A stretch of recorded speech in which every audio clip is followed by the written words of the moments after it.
Estamos aquí con Leonor Gallardo Rivera, que es médica y cirujana general, maestra en salud pública, profesora de anatomía, histología y embriología en la Facultad de Ciencias Médicas de la Universidad Nacional Autónoma de Nicaragua, UNAM Managua. También se define ella misma como estudiante, difusora, practicante y terapeuta apasionada de la germánica nueva medicina en Nicaragua. Y la doctora María Teresa Hilari Valentí, que es médica internista, homeópata y terapeuta floral, y ella es la directora médica de la Clínica Santo Domingo en Managua, donde basa su práctica médica diaria en la germánica nueva medicina y las 5 leyes biológicas descubiertas por el Dr. Hammer. Las dos colaboran en la Clínica Santo Domingo viendo juntas a pacientes, según tengo entendido. Quiero empezar comentando que en Nicaragua existe desde el 2012, creo, una ley de medicina natural, terapias complementarias y productos naturales que engloba dentro del sistema sanitario público diversas medicinas, como por ejemplo la medicina natural, ayurvédica, holística, integrativa, la germánica nueva medicina o la homeopatía, y terapias diversas como por ejemplo la talasoterapia, la acupuntura, la ionoterapia, barroterapia, energética, gemoterapia, helioterapia, etcétera, etcétera. Creo que, doctoras, Nicaragua es un país pionero en este aspecto con esta ley. ¿Quieren comentar algo al respecto? ¿Cómo se ha podido llegar a conseguir una ley de este tipo que creo que es única en el mundo?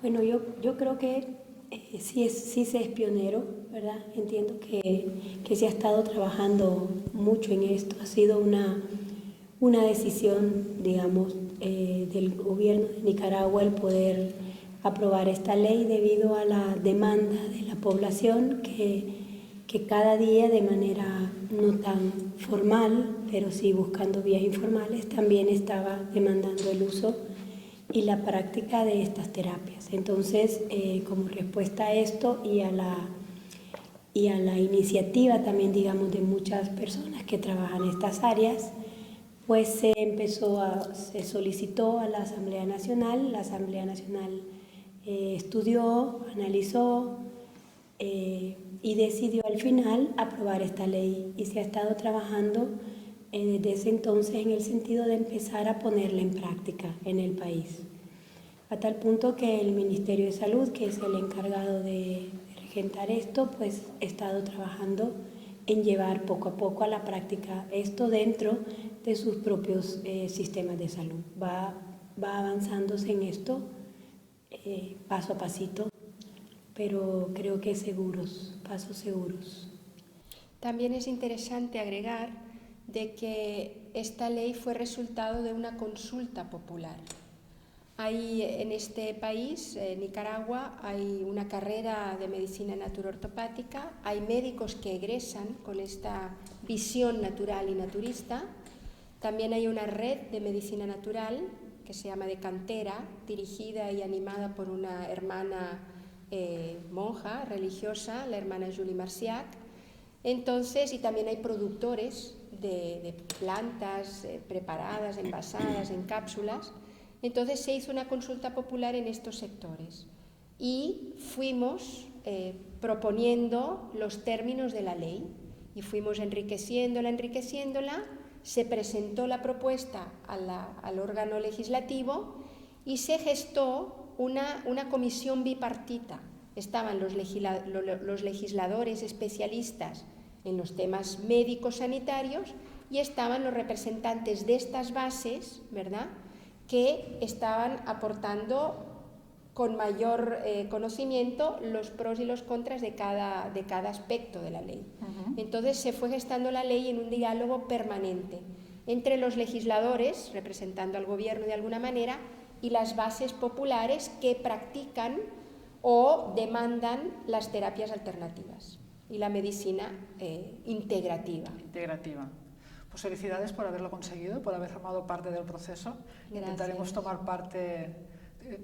tomar nota en los demás sitios, países, a ver si lo conseguimos también. Hay muchos países que están interesados, a mí me consta porque han escrito. Y les consultan, supongo, a ver, ¿no? Sí, les mandamos la ley y les decimos que fue resultado de una consulta popular y y siguen adelante pues con bien. las propuestas. También en España, te cuento. ¿También en España? Sí, sí, sí.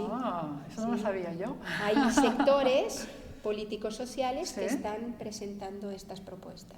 Muy interesante. Sí, sí, sí.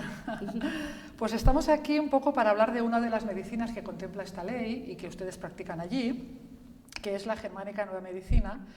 Y quiero empezar comentando una frase del doctor Hammer, que dice: la germánica nueva medicina es la llave para entender el origen y el desarrollo de todas las enfermedades. ¿Quién de ustedes dos quiere contarme quién es el doctor Hammer? ¿Está bien, Ana? Pues el doctor Hammer es un médico internista alemán. Él salió igual que de las facultades clásicas de medicina que conocemos, fue egresado de estas escuelas y pues él tuvo la vivencia de perder uno de sus hijos, ¿verdad? De una manera un poco trágica, en una situación bastante triste, mientras andaba de vacaciones. Y luego él, a partir de esto, desarrolló un cáncer testicular, y su esposa, que también era médica, desarrolló también un cáncer de mama. Pues a él, como investigador y científico, le llamó la atención qué le pasa, que por qué ellos, que estaban sanos hasta después de la pérdida de su hijo y la separación de su hijo, pierden esto, les aparece esta enfermedad. Entonces empezó a investigar, dijo, ¿será esa la causa? Hace su hipótesis. Y luego empieza a investigar en uno de los sitios donde él trabajaba, en una clínica oncológica en Alemania, y empieza a trabajar con todas las pacientes y a ver si estas pacientes que estaban ingresadas también por cáncer, diferentes formas de cáncer desde la visión ginecológica, habían tenido una vivencia similar a la que él y su esposa habían presentado antes de desarrollar la patología, la enfermedad. Pues se lleva la sorpresa de que su hipótesis resulta comprobada y se da cuenta de que todas las pacientes que él trató, digamos, desde esta misma visión, consultó e entrevistó, desarrollaron esta patología después de un evento traumático de esta manera. Como resultado de esto, él empieza a postular la primera ley, que es la ley biológica de la naturaleza. Él sigue investigando sobre esto y dentro del proceso él logra definir 5 leyes biológicas. Eso no lo hizo de un día para otro, pues yo lo cuento en 3 minutos, sí, pero sí. Luego más tarde hablaremos de las leyes. Tarda sí. mucho tiempo, ¿verdad? Entonces, a partir de esto, él observa que lo que nosotros conocemos como enfermedad y de cómo se produce y del proceso, pues no está realmente analizado y visto desde la perspectiva natural y biológica, que él lo expresa y explica cómo se produce esto, que además ni siquiera se ve como enfermedad desde la nueva medicina, sino que se ve más bien como un proceso biológico adaptativo y de supervivencia ante situaciones de emergencia muy particular que el ser vivo enfrenta y a las cuales, para poder mantenerse, necesita hacer cambios pertinentes en su organismo para poder sobresalir o avanzar y dejar atrás la situación.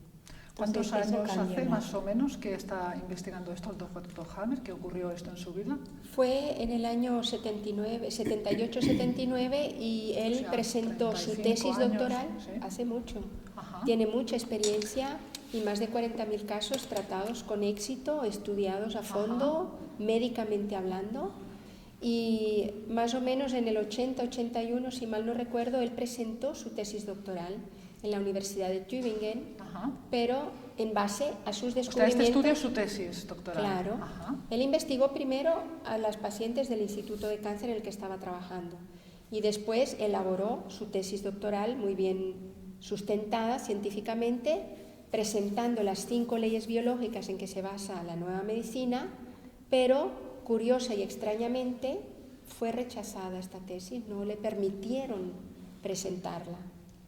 Entonces siempre él está pendiente de presentar su tesis, ¿no? Le seguimos miles de médicos en el mundo esa práctica de la nueva medicina y la Universidad de Tübingen no le acepta la tesis. No sé. No sabemos por qué. Sí. No estarán de acuerdo. O sea que no llegó nunca a doctorarse. ¿O sí? Sus conocimientos, para mi parecer, no son para un doctorado. No son para 5 a 10 premios Nobel. Porque ha descubierto unas cosas tan interesantes para nosotros médicos, tan científicamente interesantes, que considero que tienen que darse a conocer al mundo y el mundo tiene que darle el mérito que tienen. Este estudio tan seguido y constante, y los resultados que ha logrado son unos descubrimientos que además tienen consecuencias prácticas en la práctica médica maravillosas, pues humaniza la medicina, baja el gasto en medicamentos y tienen una sustentación científica maravillosa. Descríbame, Teresa, antes de entrar en las leyes, que luego las explicaremos una a una, descríbame un poco así para que la gente que no conoce esta medicina entienda un poco de qué va. Bueno, es interesante pues conocer las leyes, pero más o menos, a grosso modo, antes de entrar más específicamente en las leyes, esta nueva medicina plantea que toda enfermedad en realidad no es una enfermedad, es un programa biológico de la naturaleza para que el ser y la especie puedan sobrevivir, prevalezca la vida. Entonces, cuando hay un hecho traumático, que se va viendo en cada ley, hay una respuesta biológica en el reino animal y en el reino humano. Y esta respuesta biológica cursa con unos síntomas, pero con este conocimiento que te otorga el estudio de estas leyes biológicas y para nosotros los médicos ir practicando y estudiando de la par, permite que cuando la persona resuelve aquel conflicto original, aquel impacto, resuelve el conflicto biológico, acaba curándose de la mano de la naturaleza sin necesidad de fármacos, de terapia. Es decir, la naturaleza, que es tan sabia y nos precede en la evolución, ¿verdad? Primero está el planeta, la naturaleza, después vamos saliendo los seres vivos. Ella nos lleva de la mano hacia la cura, gracias a que la persona, con el supuesto de que la persona resuelva ese hecho dramático de su vida. O sea que las enfermedades no serían malas, consideradas como unos ataques o como un descontrol de la naturaleza, sino todo lo contrario, que son llamadas de atención un poco para que también vengamos a resolver nuestros conflictos de alguna manera. Claro. ¿no? O sea, Tienen sentido. Tienen un sentido, no son casuales, ni porque ha habido una corriente de aire, ni porque, sino que... Yo no les diría llamada de atención. ¿No? No, perdón. Yo diría una segunda oportunidad para resolver una situación que no pudimos resolverla de primera instancia. O sea, que primero, antes de llegar a la enfermedad, ya hemos tenido un pequeño problema, un conflicto con alguna cosa. Y esa era la primera oportunidad y no la resolvimos.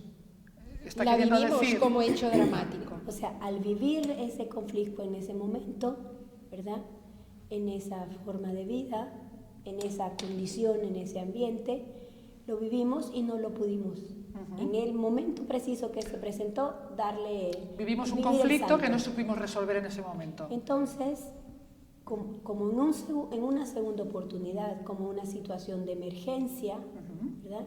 Surge un programa biológico de emergencia para esa situación de emergencia. Y para que el ser pueda sobrevivir a esta situación tan grave. Claro, con la intención de poder sobrellevar esa situación en la cual está inmerso. Supongo que esto será en varias escalas, en varios grados, ¿no? Claro. Habrá conflictos pequeñitos, enfermedades más importantes, más pequeñitas, más leves y al revés. Vale, fantástico. Entonces miremos las leyes. Las leyes, ¿cómo las definiríamos? ¿Por qué leyes y por qué no son reglas? ¿O por qué le llama leyes? Porque claro, leyes conocemos pues, la de la gravedad, conocemos... Claro. Expliquen la connotación esta, que creo que puede ser importante. Bueno, es una ley y además le pongo el apellido natural. No es leyes una naturales. Ley, es una ley natural. O sea, es una ley que se cumple 100%. Porque es natural. O sea, nosotros, las leyes naturales no tienen excepciones, sino que son Dijiste, por ejemplo, la ley de la gravedad. La ley de la gravedad no tiene excepción. Si hay gravedad, caigo y caigo. O sea, no es que caigo a veces no caigo, solamente caigo. Entonces, igual que las leyes naturales, como las leyes físicas, estas son leyes biológicas, ¿ven? Igual se cumplen. Por eso es que se llaman leyes, porque se cumplen de manera permanente y completa y en un 100% siempre. Y previsible. Sin excepción. Y previsible. Y además se sabe exactamente cómo funcionan. Claro, bueno, como la de la gravedad, que yo sé que si dejo la manzana seguro que va a caer. Vale. Cuéntanos la primera ley, Leonor. Okay. Bueno, la primera ley se llama Ley Férrea del Cáncer. Fue la primera que el doctor Hammer descubrió como resultado de esta investigación primaria que explicamos antes sobre la situación de su hijo. Y básicamente habla de qué es el por qué se da la presencia de lo que llamamos enfermedades, ¿verdad? Entonces dice la primera ley y explica que ante una situación que el ser, porque como son leyes biológicas, se aplican a los seres vivos, que son leyes para la vida, ¿verdad? O sea, tanto personas como animales, Personas, animales plantas, y plantas, incluso, sí. Claro. O sea, son para todos los seres vivos. Todos los seres vivos, ¿verdad? Personas, animales y plantas.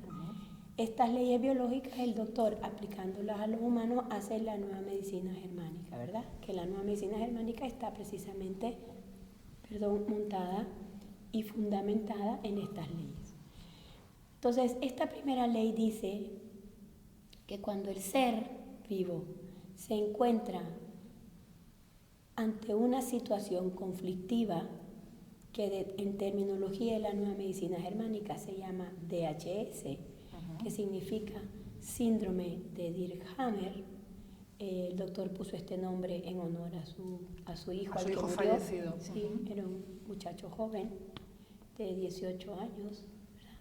Entonces, cuando se presenta un síndrome de Dirkhammer, que es esta situación conflictiva, que para que se dé tiene que darse 3 criterios que menciono a continuación, ante ese Dirkhammer ese síndrome se desarrolla un programa biológico especial creado específicamente para ese momento y por lo tanto que tiene un sentido lógico para esa situación. ¿Ven? Entonces, este programa biológico que se llama, desde la terminología de la nueva medicina, se le conoce como SBS.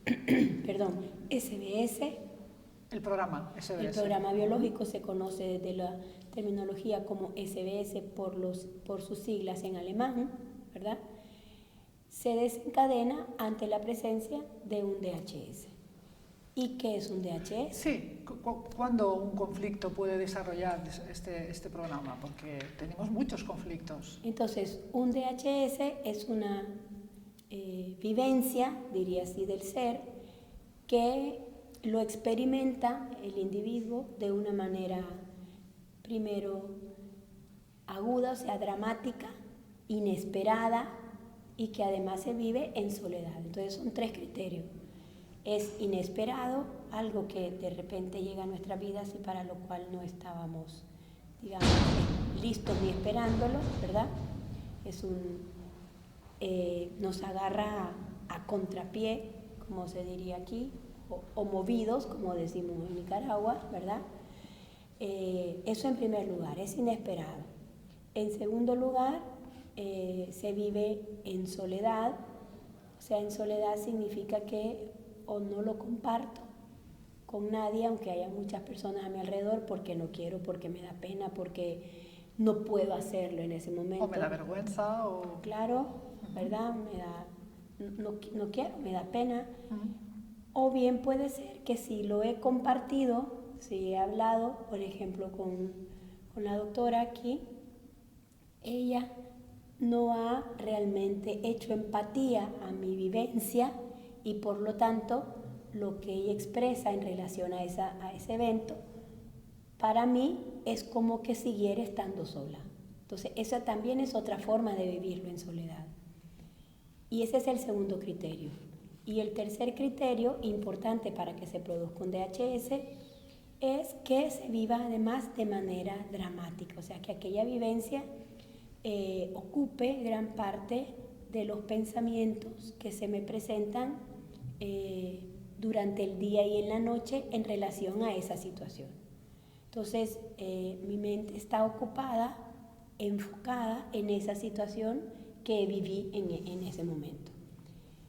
Un DHS puede ser algo tan sencillo como digamos, de repente el golpe de la puerta que escuchamos, por alguna razón a mí me desencadena un evento interno, ¿verdad? Me puede ser un susto, ¿verdad? En ese momento. Y bueno, me puede dar un DHS porque primero no espero que la puerta golpee, yo esperaría que estuviera cerrada, digamos. Segundo, pues el impacto para el cual no estoy preparado y el que no quisiera que se diera en este momento, además, me causa estar pensando en por qué se dio esta situación si no debería darse. Y tercero, pues como estamos en televisión, pues yo no digo el impacto que me causa y me quedo así, ¿verdad? Y puede ser un DHS, ahí cumplo los 3 criterios. Pero también pueden ser una noticia inesperada, por ejemplo, de un diagnóstico de una enfermedad para la cual yo no estaba preparada, ¿verdad? La separación de un ser querido, ya sea porque se va o puede ser la muerte de un ser querido para el cual no estaba preparado, tal vez un accidente. En estos casos serían DHS un poquito más graves y el de la puerta sería pues, un poquito más leve. A lo mejor se solucionaría. ¿Cuál podría ser la solución al conflicto de la puerta? ¿Un estornudo? Pues bueno, no, podría ser que de repente le haga un carraspeo. Sí, y ya terminó porque ya supe que resolvieron y ya está. Entonces al final puede ser que me dé, que en algún momento no me salga la voz por el susto. Y luego, muy cortito, ni siquiera se nota, ¿verdad? Y ya pasó, y nunca más. Y ya estuvo.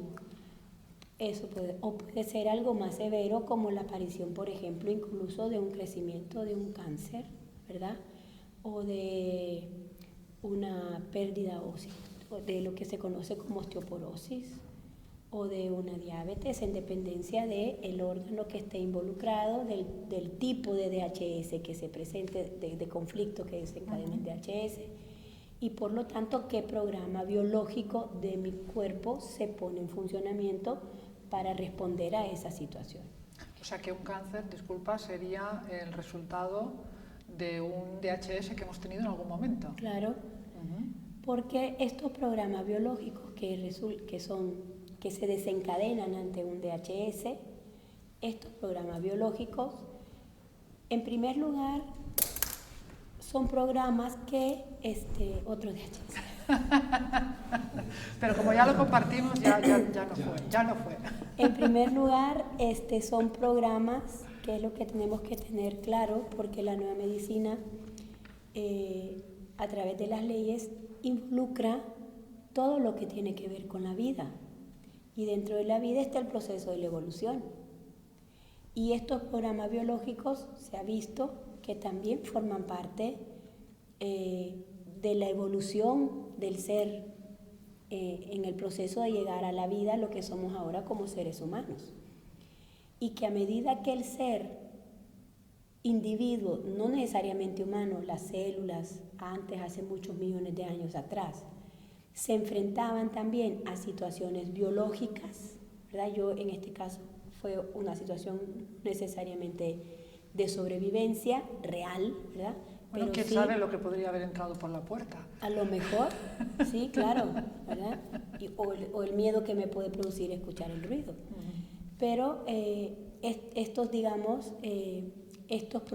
DHS implican precisamente que el ser percibe que su supervivencia se pone en riesgo. Entonces, claro, ante esa percepción por la situación que sea, que su supervivencia está en riesgo, o la de su especie, ¿verdad? De su grupo, entonces la naturaleza, voy a decir, inventó utilizando comillas, estos mecanismos de adaptación que se conocen con el nombre de programa biológico y se vienen inventando o desarrollando, que sería la palabra evolucionando, con el proceso evolutivo de la vida en los diferentes momentos de la historia de la evolución.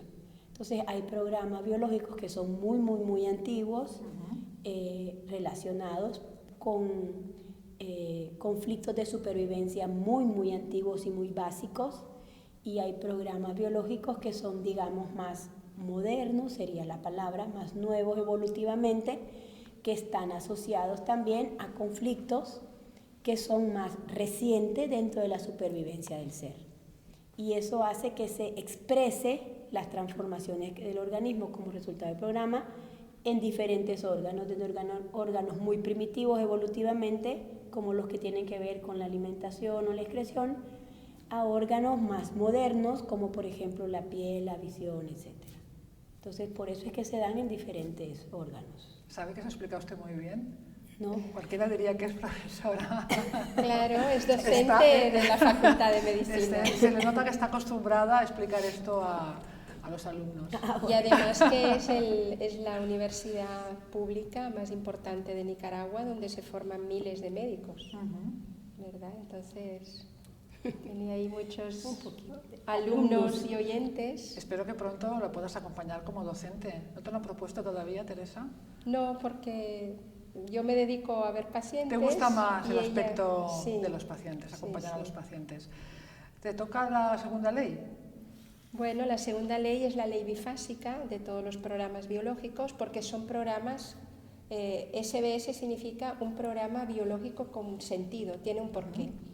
Entonces, con el supuesto de que este hecho conflictual se resuelva a lo largo de una época, de una temporada, ese programa biológico pasa a una segunda fase.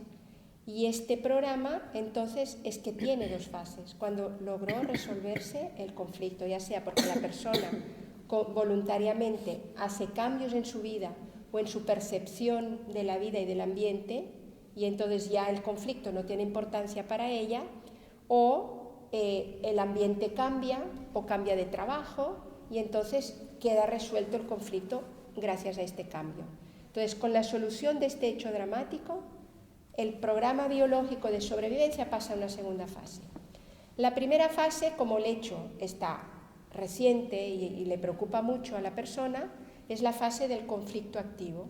En esta fase predomina lo que en medicina conocemos como el sistema nervioso simpático. Es un sistema nervioso que permite responder al estrés, responder a situaciones, digamos, en el reino animal muy peligrosas, donde el animal no se entretiene comiendo o paseando. Está en alerta. Está en alerta, huyendo o defendiéndose.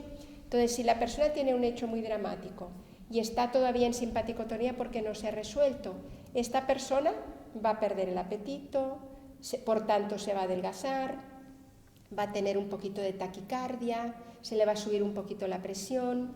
Hay un fenómeno un poco regulado por los neurotransmisores del sistema nervioso simpático. Hay un fenómeno que le llamamos de vasoconstricción de las arterias. Es decir, las arterias se estrechan por esta influencia hormonal, digamos, de este neurotransmisor, y si se cierran las arterias de mis manos, las manos se me quedan frías, porque la circulación no es lo mismo que cuando están calentitas. Entonces, en esta fase es muy típico, si le das la mano al paciente, que es muy importante el contacto, no solo humano para demostrar tu cercanía e interés por el problema del consultante, sino que te das cuenta en ese primer saludo si la persona está probablemente en la primera fase o en la segunda. Porque en la segunda, una vez resuelto el conflicto, pasa todo lo contrario. Como ahora predomina el control del sistema nervioso parasimpático o vago, es una fase que se llama vagotónica, entonces si antes no tenía hambre porque estaba pensando y con pensamientos recurrentes sobre lo que le había ocurrido, ahora recupera el apetito. Entonces come normal. Si antes no dormía, estaba con insomnio, lo que es parte del estrés, ¿verdad? ahora duerme bien y hasta duerme de más, le da somnolencia. Si antes tenía las manos frías por la vasoconstricción, ahora hay un fenómeno contrario de vasodilatación. Entonces las arterias se dilatan un poquito más de lo normal y la circulación de la sangre es más abundante y como un poquito más lenta por leyes de física y da tiempo a que irradie calor en las manos y las manos están calientes. Y como el órgano en esta fase, el órgano afectado por el DHS, porque en la primera ley también hay un aspecto, uno de los criterios de la ley que dice que según el contenido o el matiz del conflicto se va a afectar una zona, un órgano y una zona del cerebro. Entonces es muy importante y es un importante descubrimiento del Dr. Hammer que cada impacto biológico no solo nos impacta psíquicamente y estamos estresados, en estrés permanente, sino que impacta en el mismo instante del shock traumático, impacta una zona del cerebro. Y esa zona del cerebro es la zona que controla un órgano. Inmediatamente impacta el órgano correspondiente. Y esta correlación cerebro-órgano es muy importante porque es un descubrimiento... Esto es un descubrimiento del Dr. Hammer. Sí. Antes se desconocía. Él tiene una cartografía, ha descubierto una cartografía donde cada parte del cerebro, hay un cerebro antiguo o paleoencéfalo y un cerebro nuevo o neoencéfalo. Entonces el cerebro antiguo controla las funciones más antiguas que están en los órganos más antiguos dentro de la evolución del ser. Hay una evolución de la especie que le llamamos filogenesia y una evolución del ser dentro del vientre materno que le llamamos ontogenia. Entonces la ontogenia, el desarrollo del embrión, repite la filogenia. Entonces ya inició Leonor con este tema, los hechos dramáticos que tienen que ver con la comida, con la respiración, con las funciones básicas de sobrevivencia, van a impactar en el cerebro una zona más primitiva, más antigua del cerebro, del paleoencéfalo, que es el tallo cerebral, que está aquí. Ahora, la nuca. Sí, como en la parte más baja del cerebro, ¿ya? Y ya cuando el animal evoluciona, la evolución de las especies, y ya se va haciendo más complejo, tiene que proteger los órganos. Entonces aparecen las capas protectoras, aparece el pericardio que protege el corazón, el peritoneo que protege el abdomen, la pleura que protege los pulmones y la dermis que protege todo nuestro ser, de los rayos solares, del viento, del frío. Y como caso especial dentro de este control de estos órganos un poco más antiguos están las glándulas mamarias. Si vamos evolucionando y el ser va evolucionando, ya tiene una estructura, ya se mueve por el medio terrestre, entonces ahí tenemos los órganos, los huesos, los músculos, las articulaciones, los ganglios linfáticos, los vasos sanguíneos, que son controlados desde la médula cerebral, ya digamos en el propio cerebro, y ahí pues tienen otro comportamiento diferente, esto se ve en la tercera ley. Y cuando ya el animal empieza a vivir en manada, entonces tiene otras necesidades de órganos que regulan esa vida en manada y otro tipo de características de estos programas biológicos. Entonces la segunda ley, que es la ley bifásica, dice que hay una fase de conflicto activo que en la medicina convencional se conoce como persona estresada y normalmente se le dan ansiolíticos, tranquilizantes, pero lo que hay que con este conocimiento es acompañar a este consultante, a este ser que tiene este estrés, a que descubra cuál fue su DHS, su conflicto desencadenante de este estrés, porque resolviéndolo pasa a la segunda fase del programa biológico que etiquetamos como enfermedad A, B o C. Y en esta segunda fase ya la persona se siente psíquicamente tranquila, recupera el apetito, está mejor y si no lo interrumpimos artificialmente con algún tipo de fármacos o tiene recaídas, entonces la naturaleza nos lleva directamente a la cura, la mayor parte de veces sin necesidad de fármacos. En esta segunda fase también es muy llamativo que es la fase en la cual consultan la mayor parte de consultantes o pacientes. Es lo que llamamos enfermedad nosotros, ¿no? Claro, sería más la segunda fase. Porque estos órganos se inflaman, ya se están recuperando, pero se inflaman antes de volver a la normalidad. Y en esta inflamación pues tenemos todas las itis, amigdalitis, itis, amigdalitis quiere decir inflamación de las amígdalas, pielonefritis quiere decir inflamación del riñón, cistitis, inflamación de la vejiga, dermatitis, inflamación de la piel, etcétera, etcétera. ¿Y esa sintomatología que tengamos estará directamente relacionada con el conflicto que hayamos tenido? Claro, dependiendo del contenido, por ejemplo, un conflicto de separación va a afectar la piel y en solución, en esta segunda fase ya de solución, vamos a tener una manifestación clínica de dermatitis o eczema o neurodermatitis, que también. ¿Y un conflicto que lleve, por ejemplo, a un resfriado o a una gripe? ¿Qué podría ser? La gripe y el resfriado se dan en esta fase de solución, que el doctor Hammer le llama post-conflictolisis. La conflictolisis es resolver el conflicto y la post-conflictolisis ya es una fase resolutiva. ¿Y cuál sería el conflicto? Porque gripes y resfriados tenemos muchos. Son epidémicos, por lo cual hay un contexto social de DHS o de conflictos ¿Qué podría ser, sociales. por ejemplo? Mira, una gripe que en otros países tenemos dengue o en los países tropicales está el dengue, la malaria, el chikungunya. Estas enfermedades o programas biológicos que cursan con mucho dolor en el cuerpo, cuando aparece el dolor que está en una fase resolutiva, es porque la persona tuvo una grave desvalorización. ¿Es una desvalorización? Sí, en solución. Cuando aparece el dolor, es una desvalorización en solución. Por tanto, aparece cuando la persona ya resolvió o se revalorizó. Y una desvalorización viene de no poder hacer yo aquello que quisiera o tener que hacer algo que yo no quisiera hacer. Entonces, en un contexto social, una epidemia de gripe, en otros países una epidemia de dengue, aparte de que hay mosquitos que transmiten virus y todo esto, que esto se analiza en la cuarta ley, significa que esta población, y esto va o con los medios de información, ¿verdad? Cuando hay mucho desempleo, los medios de información presentan situaciones que la gente se siente muy desvalorizada, o cuando, eso es a nivel social, porque a nivel personal pues yo me puedo sentir desvalorizada si quisiera hacer una carrera y tal vez no tengo dinero para pagármela.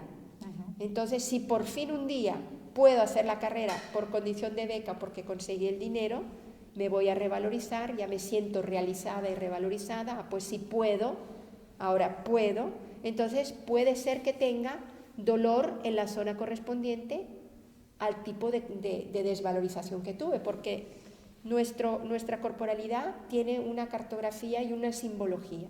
Si yo tengo una desvalorización intelectual, me va a doler en solución la nuca, lo que llamamos cervicalgias o tortícolis, ¿ya?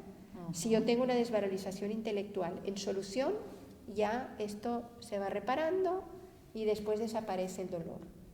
Pero siempre y cuando haya un DHS, ¿verdad? No es una condición que se mantenga, digamos, constante, sino que tiene que haber un DHS. Un DHS es ese momento puntual que yo vivo específicamente, como que si un rayo en ese momento me cayó encima.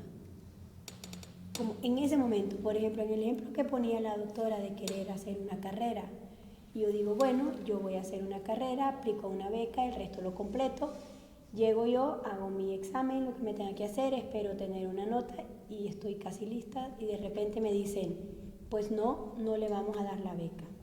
O sea, no es el hecho, digamos, de que no lo logre hacer, sino que tiene que haber un evento. El momento que recibes la noticia de que no vas a poder y te provoca ese impacto. Claro, ese impacto que, pero ¿cómo? Que no, si hoy hice esto, pero sí no le damos la beca. Entonces, eso es un DHS que le podría llevar a una desvalorización, por ejemplo, ¿verdad? Sí. Por haber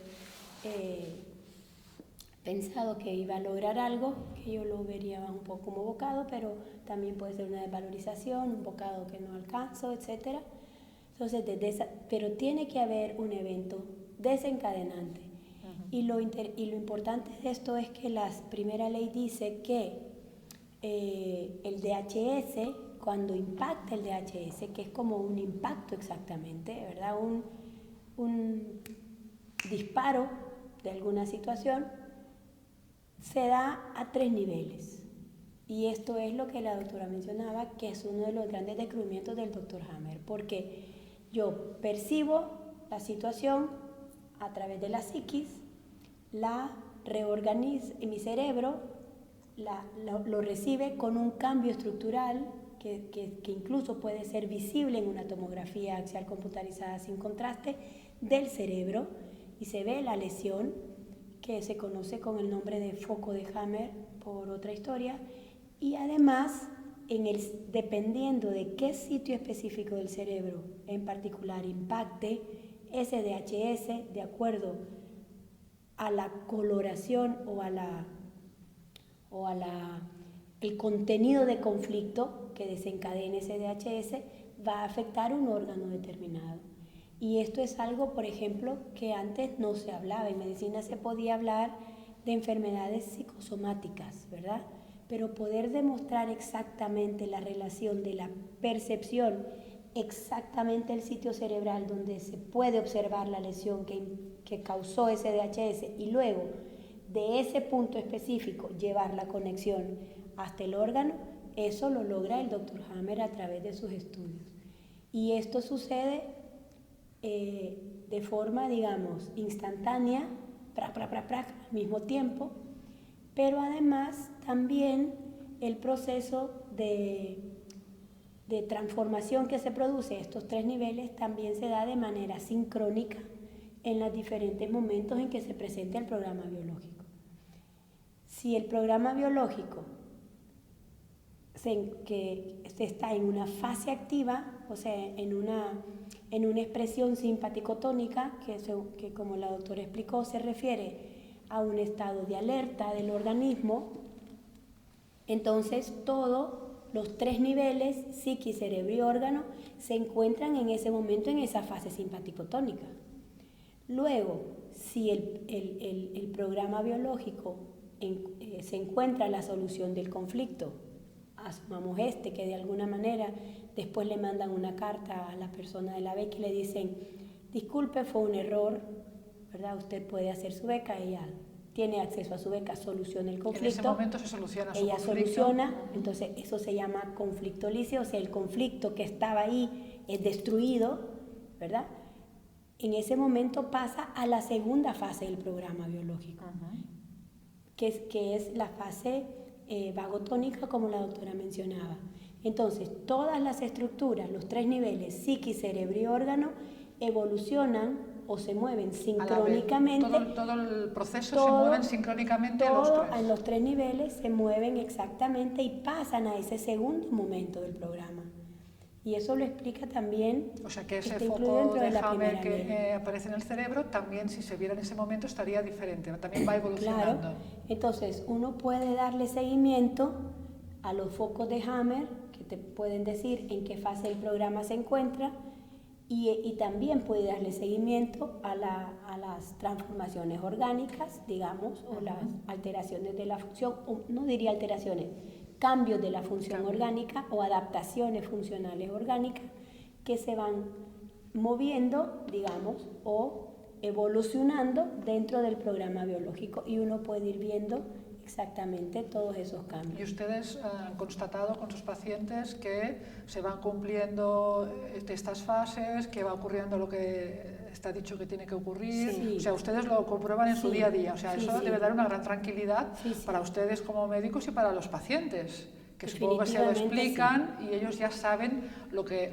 les va a venir un poquito, ¿no? Casos de leucemia, casos de cáncer, todo tipo de cánceres, lo comprobamos, las leyes biológicas del Dr. Funcionan Hammer, al 100%, y todo lo que describe, se cumplen al 100%. Sí, y todo lo que describe el Dr. Hammer para cada tipo de programa biológico según el órgano que impacta.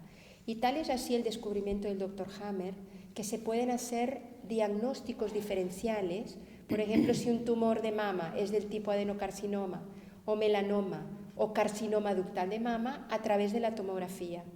La mayor parte de veces no necesitamos la biopsia. Con la tomografía cerebral, como los focos, estos tejidos proceden de capas embrionarias diferentes y son controlados por partes del cerebro diferentes, cada tejido de la mama en este caso, Si es un adenocarcinoma de mama o un melanoma, es controlado por el cerebelo, diferentes partes del cerebelo, y el foco de Hammer está en diferentes partes. Si es un carcinoma ductal de mama, va a estar en la corteza cerebral, en la parte del homúnculo sensorial, ya muy cerca de la coronilla. Entonces, son dos focos de Hammer tan distantes que el diagnóstico diferencial es prácticamente exacto y no es necesaria la biopsia. O sea, que viendo ¿te llama tomografía?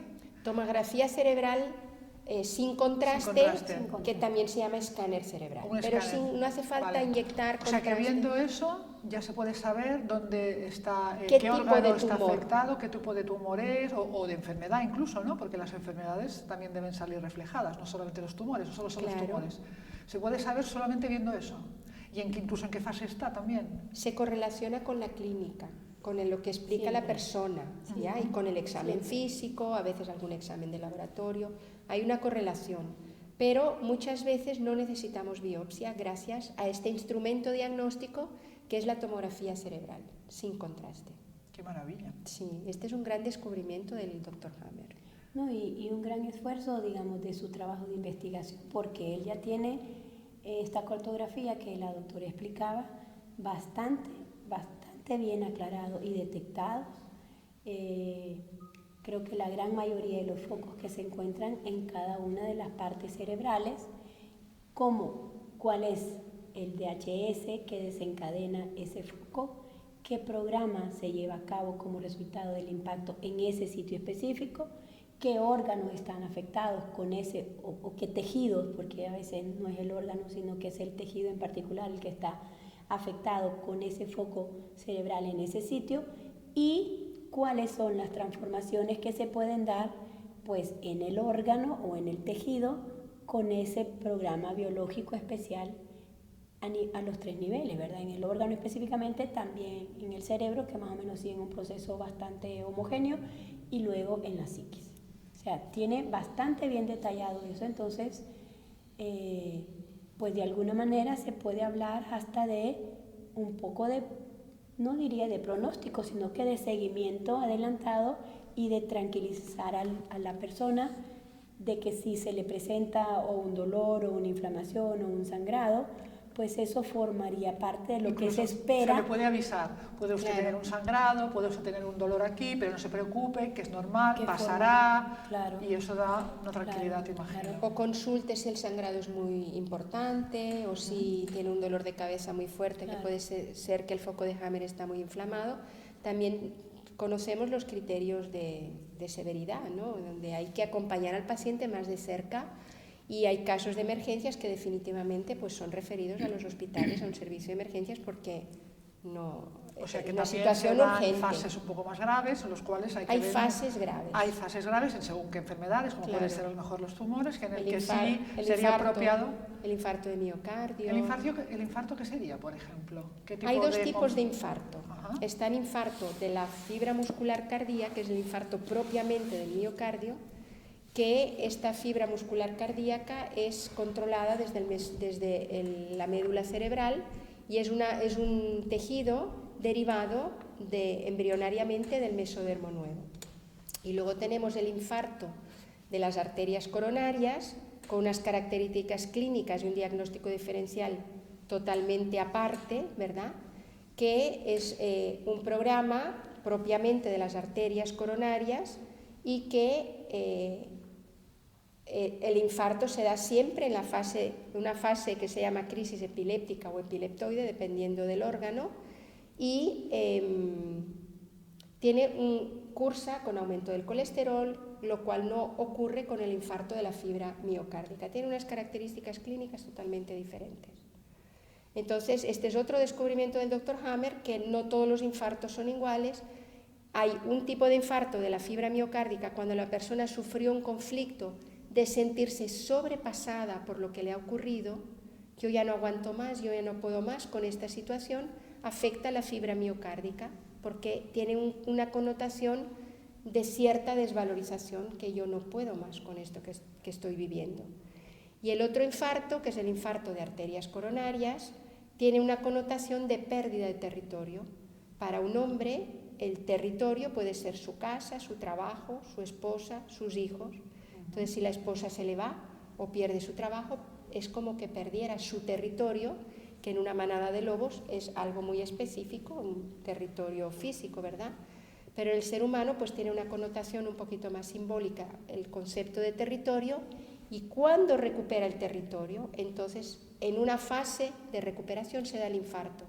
Y esta fase, llamada crisis epiléptica, epileptoide, en esta fase es un peligro grande, porque puede tener un tipo de paro cardíaco, puede tener una arritmia cardíaca muy severa. Entonces ya el cuidado es más específico y es un criterio de cuidado de gravedad y emergencia. A mí me gustaría también comentar es que desde nuestra perspectiva como médica, ¿verdad? A nosotros lo que nos llamó, digamos, la atención de la nueva medicina germánica era la lógica aplastante de su coherencia, ¿verdad? Y cómo esto enlaza, no diría mágicamente, sino que enlaza muy bien con todos los conocimientos biológicos. Entonces eso fue lo que, digamos, a nosotras nos atrajo dentro de nuestra práctica médica a esto, y por un lado, y por otro lado el sentir que al estar con pacientes, digamos cotidianamente, de alguna manera, uno se sentía como que llegaba un punto en el que ya no teníamos más para dar al paciente desde el planteamiento en el que estábamos antes. Y con la nueva medicina ahora vemos que se abre una puerta, digamos, para poder seguir con el paciente en aquellos puntos en los que la práctica que llevábamos antes nos limitaba y nos hacía topar y nos hacía sentirnos de alguna manera hasta impotentes para poder seguir ayudando a alguien. La nueva medicina te abre estas puertas y además cambia también la forma de ver al paciente. No encontramos otro nombre porque pensamos que paciente no es el nombre que deberíamos darle al que dirige su proceso. Entonces la nueva medicina nos muestra también que nosotros no tenemos la sartén del mango, nosotros los médicos, sino que las que tienen realmente la sartén por el mango, que llevan el control de la situación, que pueden realmente hacer cambios en su situación, es realmente el paciente. Y que al tener este conocimiento, digamos, básico, biológico, el ser, primero entiende qué es lo que le está pasando, puede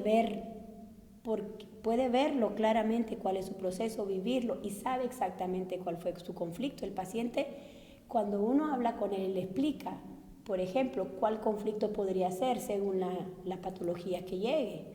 Inmediatamente el paciente muy rápidamente se ubica y dice, pues sí, yo tuve una situación de este tipo y de este tipo y de este tipo que calza exactamente, o viví este evento en particular que me llevó a eso, el susto que me dio ver que el carro iba a atropellar a mi hijo, el miedo que tuve al escuchar el ruido en mi casa en la noche cuando estaba sola, el golpe de la puerta que me asustó, el diagnóstico que me dio cuando fui a la consulta, me dijeron esto, la pena que dio en la mesa cuando estaba, por ejemplo, con mi novio y moví la botella y se le eché encima. O sea, son diferentes cosas que pueden ser DHS. Entonces, el paciente ubica claramente cuál fue su DHS, entiende el proceso que está viviendo y esta es la parte importante, pierde el miedo de lo que le está pasando. Porque una de las cosas que llevan más al paciente también a complicarse mucho es el miedo en el que se encuentra cuando está de repente ante una situación de este tipo y después expresa una serie de síntomas que no sabe qué hacer con ellos, porque pues son malos, han sido catalogados como peligrosos o mortales o de otro tipo, que se asusta muchísimo el ser. Pero al entender que esto forma parte de un proceso biológico que es natural y normal, solamente que está en una situación peculiar a la estándar, ¿verdad? A la vida cotidiana, que sale un poquito de la vida cotidiana y eso le da esas manifestaciones, le tranquiliza un poco y maneja la situación de otra manera. y ese miedo se le quita y él puede asumir, digamos, esta palabra, él puede empoderarse, voy a utilizar esa palabra, él puede empoderarse y tomar el control de su experiencia. De su propia salud. Y salir y tomar una actitud resiliente, ¿verdad?, ante esa situación conflictiva que él está viviendo. O sea, que es una palabra bonita, ¿verdad?, la resiliencia aplicada a otros términos, pero realmente eso es a lo que nos llevan estos programas biológicos, a adaptarnos y hacer los cambios para seguir en esta vida en la que nosotros estamos inmersos. O sea que es importante que los pacientes, bueno, todas las personas conozcamos cómo funciona, Eso es no solamente los importantísimo, médicos, ¿no? claro. Sino también nosotros, los que Claro, vamos al médico. eso es de hecho, creo que tienen una escuela allí en la sí. cual reciben a gente, cualquiera que quiera ir, para enseñarles cómo funciona, ¿no? Sí, sí. ¿Y qué tal se les da a los Le pacientes? llamamos escuela de pacientes. Ajá. Entonces explicamos las 5 leyes biológicas, algún caso concreto por el que preguntan, algún tipo de patología, cómo es el programa, cómo es el desarrollo. Y estas reuniones las tenemos 1 o 2 veces al mes, durante 4 horas. La Facultad de Ciencias Médicas de la UNAM Managua nos acoge en una de las aulas y ahí vienen, son cursos que se dan gratuitamente a la población. Entonces, nuestros pacientes, por un lado, y la población en general, se van empoderando de este conocimiento para poder autorresponsablemente resolver sus conflictos y curarse. Fantástico. Bueno, tenemos que estudiar, sí, ¿verdad? O sea, tenemos que estudiar porque, claro, estamos poniendo las leyes en un término asequible tal y como son, pero obviamente hay intríngulis que tienen que conocerse bien y el que trabaja, digamos, como terapeuta de nueva medicina germánica tiene que ser una persona que tenga conocimiento de esto para poder realmente acompañar al paciente en su proceso, en lo que él tuviera que hacer o poder dar, digamos, el aporte o el comentario oportuno que le pudiera ayudar, ¿verdad? Eso también implica autorresponsabilidad, obviamente para el que esté en el proceso, en el programa biológico, pero también si uno quiere acompañarle, también significa mucha responsabilidad de conocimiento de esto. Y es por eso que nosotros también trabajamos en la escuela de pacientes, que es muy importante para que cada quien vaya al irse conociendo, vaya haciendo su proceso y perdiendo el miedo y manejando mejor sus experiencias de vida desde la biología, pero también hay personas que quieren trabajar y estudiar un poquito más a profundidad la nueva medicina para acompañar a otras. Entonces también tenemos encuentros con estas personas en los cuales nos dedicamos a estudiar. Nosotros somos estudiantes de la nueva medicina. Hasta ahí creo que podríamos hasta ahora solamente se califican como estudiantes. Atrevernos a decir, porque ¿verdad? no es una terapia que se pueda aprender fácilmente, sino que requiere años y años de No, y se estudio. está desarrollando, con cada día se está desarrollando. El doctor Hammer, él sigue, digamos, investigando dentro de su experiencia y va evolucionando cosas dentro de la nueva medicina. Es una ciencia nueva, muy joven, o sea, del 77 a la fecha habrán pasado, ¿cuánto? 30 años. 30 y pico de años. 30 y puntitos de años. Realmente es una ciencia muy nueva, porque es una ciencia, ¿verdad? No es, ficción. Y eso sí quisiera decirlo, no es una terapia alternativa, no es una terapia complementaria, es un sistema completo de atención, es una ciencia. Y a mí me gusta verlo realmente como la evolución de la medicina, ¿verdad? Me parece que realmente esto que se ha presentado, que el doctor Hammer nos muestra, gracias a sus estudios, es la medicina, como él la llama, la nueva medicina, y yo agrego, tal vez de una manera un poco romántica, para la nueva humanidad, que es hacia donde nosotros queremos ir. Al final, alcanzar esta nueva medicina, con esta nueva visión, con esta nueva perspectiva, y ser una humanidad nueva, probablemente un poco más responsable por cada uno de nosotros en nuestro comportamiento, y por ende también, creo yo, con manifestaciones menos floridas de los programas biológicos, a medida que lo vayamos entendiendo mejor. Claro. Creo que tendremos que las 3 siguientes leyes aplazarlas para una siguiente ocasión, porque ustedes son tan espléndidas con las explicaciones que no tenemos mucho más tiempo. Pero sí que antes de terminar me gustaría hablar un poquito del tipo de medicamentos que se utilizan y los que no deberían utilizarse. ¿Qué tipo de ayudas les proporcionan a sus pacientes y qué es lo que nunca debería darse, por ejemplo, que puede impedir que este proceso se desarrolle? Aclárenos un poquito esto. Bueno, clínicamente, entendiendo bien las bases de la nueva medicina, sabemos que cuando la persona resuelve el conflicto, se cura prácticamente sola, que puede pasar etapas un poco peligrosas, que puede pasar etapas molestas, con dolores, inflamaciones, pero normalmente desde esta comprensión biológica de estos programas biológicos, los medicamentos no son muy necesarios, algunos hasta son inconvenientes. ¿Qué tipo de medicamentos usamos? Cuando hay mucho dolor, usamos ciertos analgésicos del tipo metamizol, paracetamol, pero algunos medicamentos del tipo antiinflamatorios no esteroideos o esteroideos, que son los corticoides, la quimioterapia, en general todos los medicamentos quimioterápicos pueden atrasar este proceso, interrumpirlo y cronificarlo.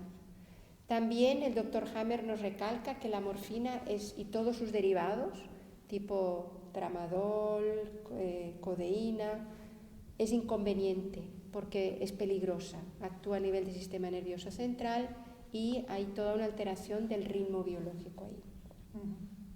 No quisiera que concluyéramos sin antes poder agradecer por esta vía al Dr. Hammer en primera instancia por el descubrimiento. La verdad es que se han abierto muchas puertas. Yo invito a todas las personas, a todas, independientemente de su carrera y de manera muy particular a quienes trabajan en apoyar a otros, a que aprendan estas 5 leyes biológicas de la nueva medicina, porque van a ver realmente las cosas desde la perspectiva biológica, entendiendo al ser desde su origen natural. Entonces, eso yo quisiera. Y luego, pues agradecerte a vos por habernos invitado a hablar hoy sobre esto, a los muchachos que nos estuvieron acompañando. Y bueno, que espero que en algún momento pues se pueda hacer realidad poder tener al Dr. Hammer en Nicaragua. Claro, sería una formación muchísimo más profunda y atraería alumnos, médicos. ¿Le han invitado a ustedes? En eso estamos, ¿verdad, Sí. Leonor? Ella oficialmente de parte... Estamos en trabajo. Sí. Supongo que estarán deseosas de poderle conocer personalmente y que él les imparta directamente. Muy deseosas. Que sea él quien imparta esta formación. Claro, y para nosotros sería un gran honor poder realmente recibir de él estos conocimientos. Y pondríamos todo nuestro empeño en estudiar y aprender. Igual quieren añadir alguna cosa a las doctoras. Bueno, yo solo quisiera decir algo que el Dr. Hammer comenta, y es que él no intenta bajo ningún punto de vista convencer a nadie, solamente pone al servicio y expone la nueva medicina, que las personas lleguen y se acercan a él, la vean a la nueva medicina, la estudien y que ellas mismas por su propia experiencia se den cuenta de la efectividad y de la veracidad de esta ciencia. No se trata de convencer a nadie de nada, ¿no? No. Sino de que realmente se acerquen y lo comprueben por ellos mismos. Y nosotros hacemos esa invitación también. Y Teresa, seguro que también tiene alguna cosa que añadir. Bueno, igualmente agradecer, ¿verdad?, al Dr. Hammer y a todos los docentes que hemos tenido de Nueva Medicina Germánica en Nicaragua. Se han dado 7 cursos y bueno, se ha traído la atención de profesionales de la salud de toda América Latina que han rendido homenaje de diferentes formas al Dr. Hammer. El Dr. Hammer es un gran científico y muy respetado por mucha gente que practicamos de la forma que podemos y vamos aprendiendo y estudiando este nuevo paradigma, como decía Leonor, para una nueva humanidad. Un nuevo paradigma científico, médico, para una nueva humanidad. Les agradezco su valiente testimonio, su aportación personal en todo esto, y pues cierro con una frase, con unas palabras de Dr. Hammer, como debe de ser, que tiene mucho que ver con lo que antes Leonor nos ha dicho, que son: la nueva medicina es la medicina del futuro. Impedir que se aplique es un crimen cada día más grande contra la humanidad. Gracias, doctoras. Gracias.